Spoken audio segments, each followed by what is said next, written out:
Assalamualaikum warahmatullahi wabarakatuh. Baiklah Bapak Ibu, kali ini saya akan melanjutkan bocoran soal P3K teknis formasi pengadministrasi perkantoran part yang ketiga.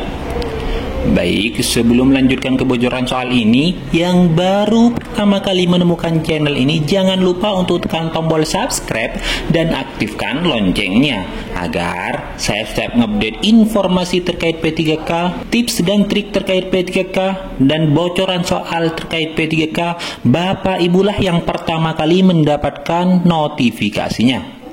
Baik, langsung saja ke soal nomor 31. Komunikasi bisnis yang efektif dapat membantu organisasi dalam A. Mengurangi jumlah karyawan, B.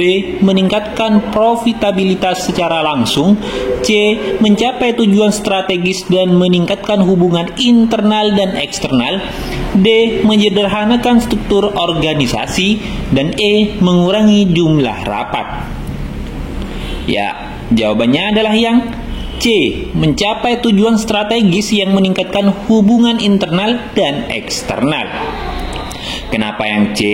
Karena komunikasi bisnis yang efektif mendukung pencapaian tujuan strategis dan memperkuat hubungan baik antara organisasi dengan pihak internal dan eksternal.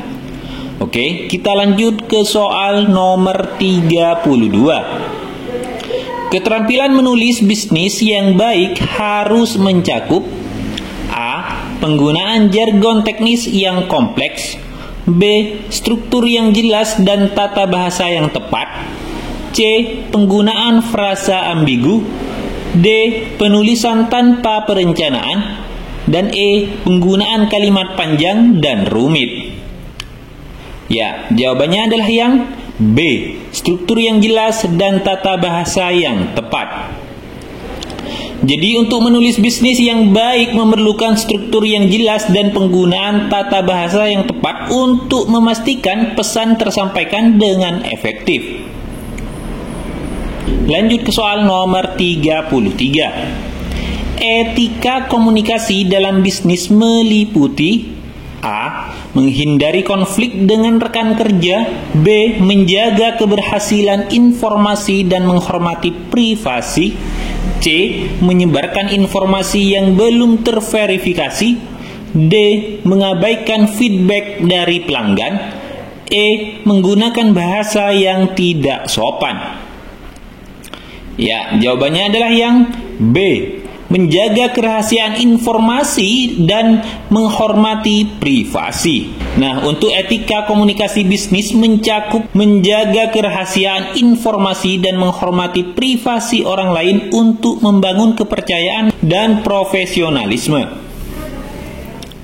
Untuk soal yang nomor 34. Untuk menyampaikan presentasi yang efektif, penting untuk A. Membaca seluruh slide secara verbatim, B. Menyediakan banyak detail tanpa struktur, C. Memiliki pesan yang jelas dan mendukung dengan visual yang relevan, D.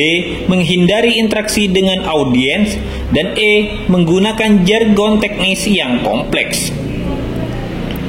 Ya, jawabannya adalah yang C. Memiliki pesan yang jelas dan mendukung dengan visual yang relevan. Kenapa jawabannya yang C? Karena presentasi yang efektif memerlukan pesan yang jelas serta dukungan visual yang relevan untuk mempermudah pemahaman audiens. Lanjut ke soal nomor 35. Apa yang dimaksud dengan komunikasi dua arah dalam konteks bisnis? A. Komunikasi yang hanya melibatkan manajer, B. Komunikasi yang melibatkan pertukaran informasi antara dua pihak secara aktif, C. Komunikasi yang hanya melibatkan email, D. Komunikasi yang hanya bersifat satu arah dari atasan ke bawahan, dan E. Komunikasi yang tidak melibatkan feedback. Ya, jawabannya adalah yang B. Komunikasi yang melibatkan pertukaran informasi antara dua pihak secara aktif.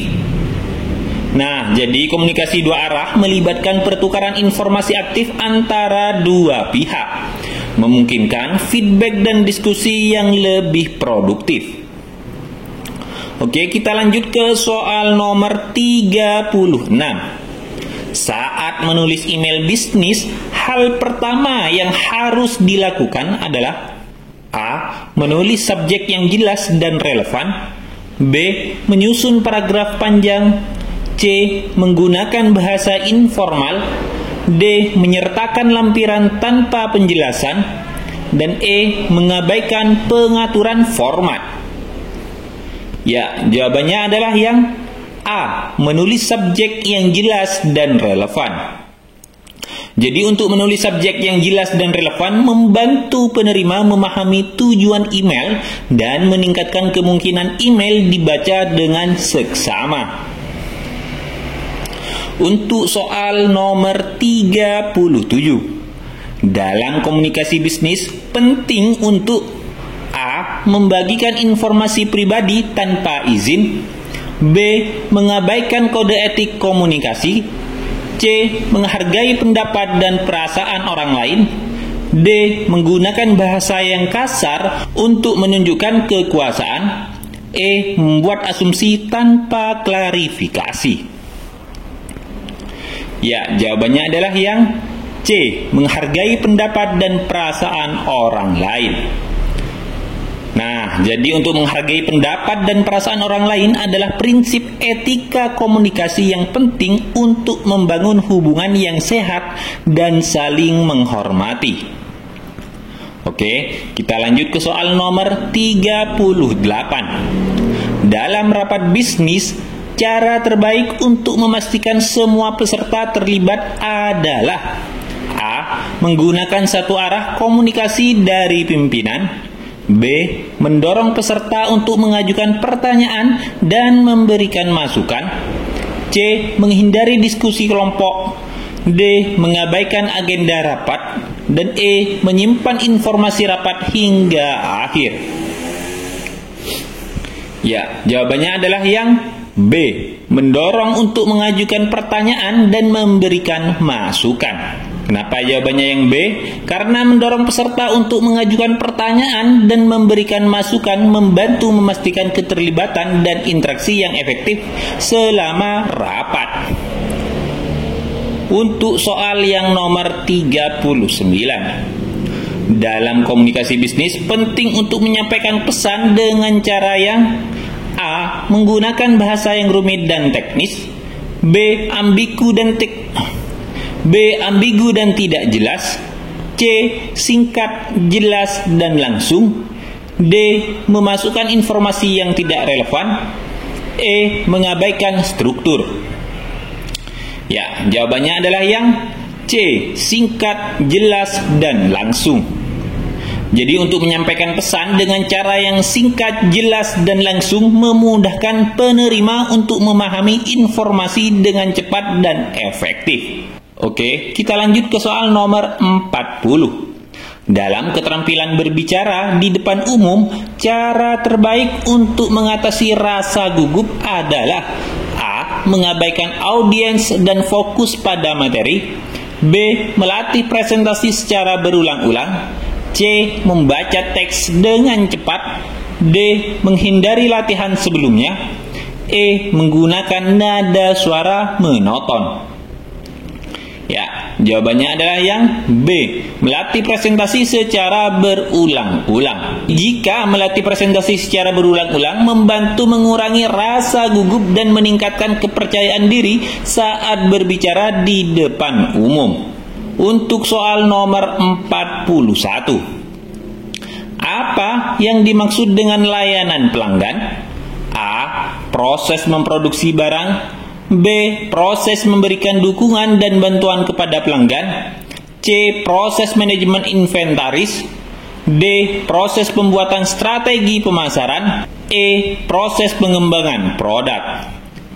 Ya, jawabannya adalah yang B. Proses memberikan dukungan dan bantuan kepada pelanggan. Nah, jadi layanan pelanggan adalah proses memberikan dukungan dan bantuan kepada pelanggan untuk memenuhi kebutuhan mereka dan menyelesaikan masalah yang mungkin timbul. Oke, kita lanjut ke nomor 42. Salah satu prinsip utama pelayanan prima adalah A. Mengabaikan keluhan pelanggan, B. Memberikan layanan yang konsisten dan berkualitas tinggi, C. Mengurangi waktu tanggap terhadap pelanggan, D. Menghindari interaksi langsung dengan pelanggan, dan E. Menawarkan harga terendah tanpa mempertimbangkan kualitas. Ya, jawabannya adalah yang B. Memberikan layanan yang konsisten dan berkualitas tinggi. Jadi untuk prinsip pelayanan prima mencakup memberikan layanan yang konsisten dan kualitas tinggi untuk memenuhi harapan dan kebutuhan pelanggan. Untuk soal nomor 43. Langkah pertama dalam penanganan keluhan pelanggan adalah A. Memberikan diskon sebagai kompensasi, B. Mengabaikan keluhan jika pelanggan tidak dapat membuktikannya, C. Mendengarkan dan memahami keluhan pelanggan, D. Menyalahkan pelanggan atas masalah yang terjadi, dan E. Menyelesaikan keluhan tanpa berkomunikasi dengan pelanggan. Ya, jawabannya adalah yang C. Mendengarkan dan memahami keluhan pelanggan. Jadi langkah pertama yang penting dalam penanganan keluhan adalah mendengarkan dan memahami keluhan pelanggan untuk mengetahui dengan jelas masalah yang dihadapi. Oke, kita lanjut ke soal nomor 44. Faktor utama mempengaruhi kepuasan pelanggan adalah A. Harga produk saja, B. Kualitas produk dan layanan pelanggan, C. Jumlah iklan yang ditayangkan, D. Jumlah produk yang dijual, E. Lokasi fisik perusahaan. Ya, jawabannya adalah yang B. Kualitas produk dan layanan pelanggan. Jadi untuk kepuasan pelanggan dipengaruhi oleh kualitas produk serta layanan pelanggan yang diterima, termasuk responsif terhadap kebutuhan dan masalah pelanggan. Oke, kita lanjut ke nomor 45. Dalam layanan pelanggan, apa yang dimaksud dengan first call resolution? A. Menyelesaikan masalah pelanggan pada panggilan pertama, B. Mengalihkan panggilan ke departemen lain, C. Menyelesaikan masalah dalam waktu 24 jam, D. Mengabaikan panggilan yang tidak penting, dan E. Meminta pelanggan untuk menghubungi kembali. Ya, jawabannya adalah yang A. Menyelesaikan masalah pelanggan pada panggilan pertama. Jadi first call resolution berarti menyelesaikan masalah pelanggan pada panggilan pertama tanpa perlu melakukan follow up atau mengalihkan ke departemen lain. Nah, itulah bocoran soal P3K teknis untuk formasi pengadministrasi perkantoran untuk part yang ketiga. Semoga Bapak Ibu bisa menjadi ASN P3K penuh waktu. Tetap semangat, semoga bermanfaat. Kurang lebihnya mohon maaf. Wassalamualaikum warahmatullahi wabarakatuh.